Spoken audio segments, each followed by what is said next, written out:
En ce moment, on fusille à Téhéran, n'est-ce pas? Partout, c'est la barbarie sous une forme ou une autre. Ça devient très étranglant. Parce que il faut que les hommes soient devant une réalité physique un peu terrible pour changer de conscience. C'est ça dont il s'agit. On n'est pas dans une crise morale, on n'est pas dans une crise politique, financière, religieuse, on n'est dans rien de tout ça. On est dans une crise évolutive.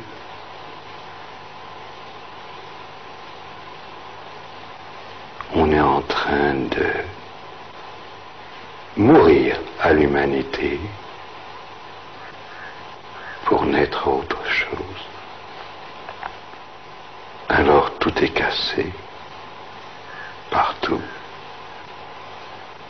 Tout est horrible, partout.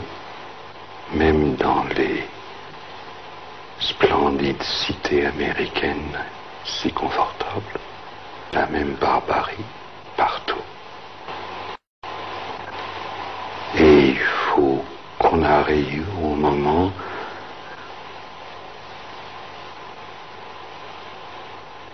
où la conscience vire dans une autre dimension, n'est-ce pas? C'est ça l'histoire, c'est une crise évolutive. On est au même point où, à un certain moment de l'évolution, il a fallu passer d'une respiration bronchiale à une respiration pulmonaire, ou bien on asphyxiait. C'est ça qui se passe. N'est-ce pas? Moi, je ne peux dire que mon expérience, n'est-ce pas? Un homme ne commence à être que quand il arrive au rien total de ce qu'il est, de ce qu'il croit, de ce qu'il pense, de ce qu'il aime. Quand on arrive à ce rien complet, alors il faut que quelque chose soit, ou on meurt, n'est-ce pas? Moi j'ai connu ça dans les cours des camps de concentration, il n'y avait plus rien, tout était cassé, brisé. Même moi, j'étais brisé. Tous les idéaux, les noblesses, tout était brisé, cassé. Il n'y avait rien, vous comprenez? Il n'y avait pas de politique, pas de religion, il n'y avait rien à quoi s'accrocher. Alors quand il n'y a rien, qu'est-ce qui reste? Qu'est-ce qui reste? Il y a un centre de force, d'être. Il y a quelque chose qui reste. Et c'est ça la clé. C'est pas tout ce qu'on pense, c'est pas tout ce qu'on sent, c'est pas tout ce qu'on aime, c'est pas les idéaux, c'est pas le bon Dieu, c'est rien de tout ça. C'est quelque chose qui est poignant, comme si tout l'être était ramassé dans une angoisse si intense que c'est comme une prière, ou comme c'est de l'amour.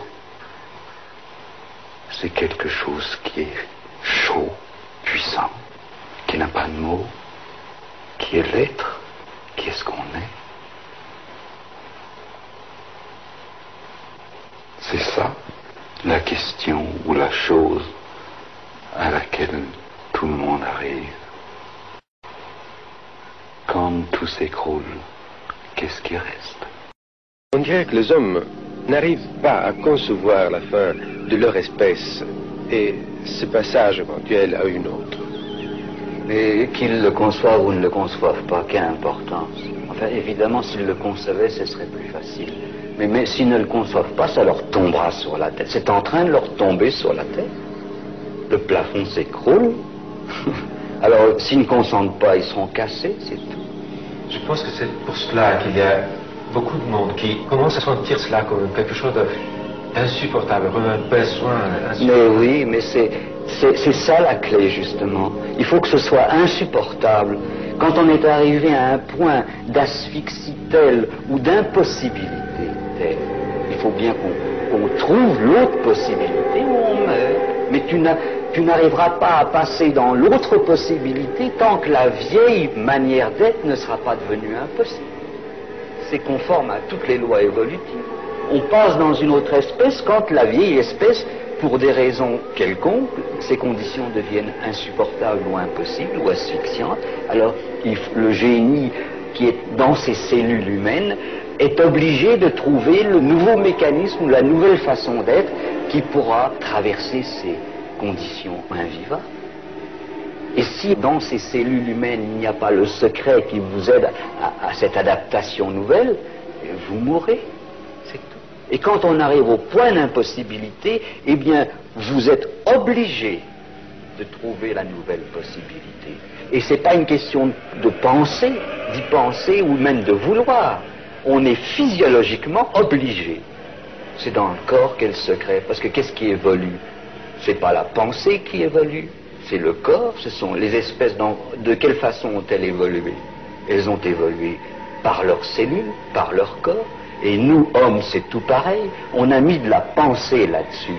Mais c'est pas ça le fondement. Le fondement, c'est ce qui se passe dans ce corps. Simplement, c'est beaucoup, n'est-ce pas? La pensée, toute cette traversée évolutive qui nous a conduits jusqu'à l'homme, nous permet, nous donne la chance, la grâce de comprendre le phénomène au lieu de le subir inconsciemment, comme toutes les espèces précédentes. Nous avons la possibilité merveilleuse de comprendre le phénomène. Pour une fois dans l'évolution, le prochain stade se passera consciemment. C'est-à-dire qu'on peut ouvrir les yeux. On peut comprendre le processus. Alors, du moment où on le comprend, ça change beaucoup de choses. C'est-à-dire qu'on peut hâter le processus. On peut collaborer au processus, au lieu d'être écrasé par des conditions suffocantes que l'on ne comprend pas. Toute la déraison, la folie, les horribles choses qui se passent dans le monde, c'est parce que les hommes ne comprennent pas le processus. Et tout est cassé pour nous obliger à arriver à cet instant humain où on est ce qu'est l'homme réellement. Qu'est-ce que c'est, n'est-ce pas, un homme? On est trompé complètement par les philosophies, les religions, les politiques. Tout ça, ce sont des excroissances qui sont venues s'ajouter siècle après siècle, n'est-ce pas? Mais ça n'a rien à voir avec la réalité humaine. Qu'est-ce que c'est que la réalité humaine? Un homme dans une cellule qu'on va fusiller demain matin, c'est ce que c'est, quelquefois. Moi, j'ai écouté beaucoup de matins des pas dans le couloir. Alors, quand on est là, seul, dans le noir, et qu'il y a les pas qui viennent, et qu'on frappe à une cellule à côté, et puis ça passe, c'est l'autre cellule. À ce moment-là, où est la philosophie? Où est la religion? Où est la famille? Où est l'amour? Où est toute cette croûte superficielle? Il n'y a plus rien. Il n'y a plus rien, mais il y a quelque chose qui est si puissamment doux, fort, étant. Pour une fois, ça est. C'est ça la réalité humaine. Ça n'a pas de nom. Ça n'a pas de nom.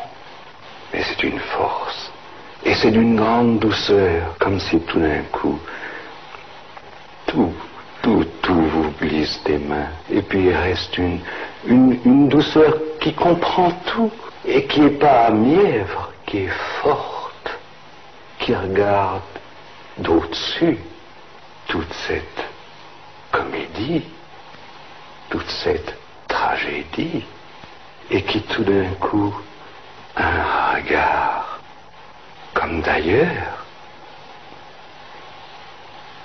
Et ça, c'est l'homme. Et ça, personne ne peut toucher ça. Personne. On peut vous fusiller, on peut vous torturer, mais ça ne bouge pas.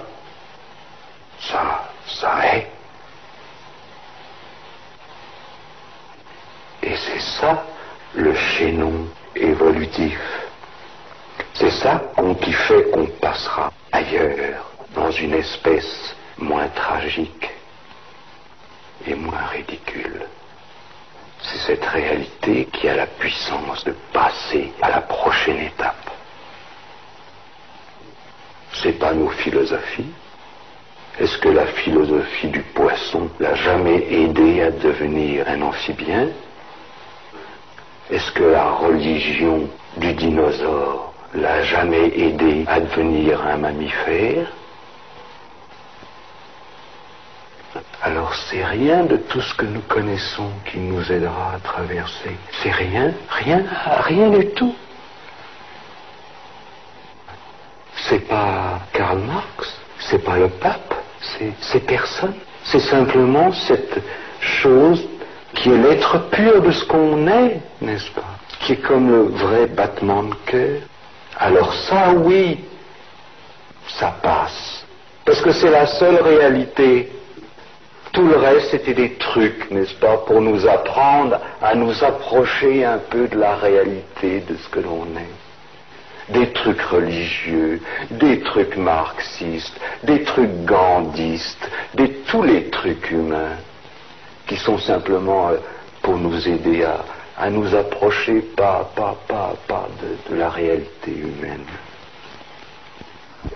Et alors, maintenant, le fait mondial, c'est qu'on casse justement tout ça. On nous fait la grande grâce de casser toutes nos idées, tous nos sentiments, toutes nos moralités. On nous fait cette grâce. On est mis à nu pour trouver la chose qui peut survivre. La chose qui est créatrice.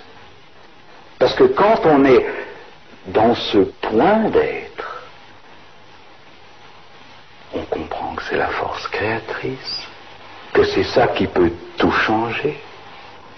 Seulement comme c'est pas une affaire individuelle, l'évolution, il faut que l'humanité, globalement, soit amenée à ce point irrévocable, ce point où tu es, tu n'es pas.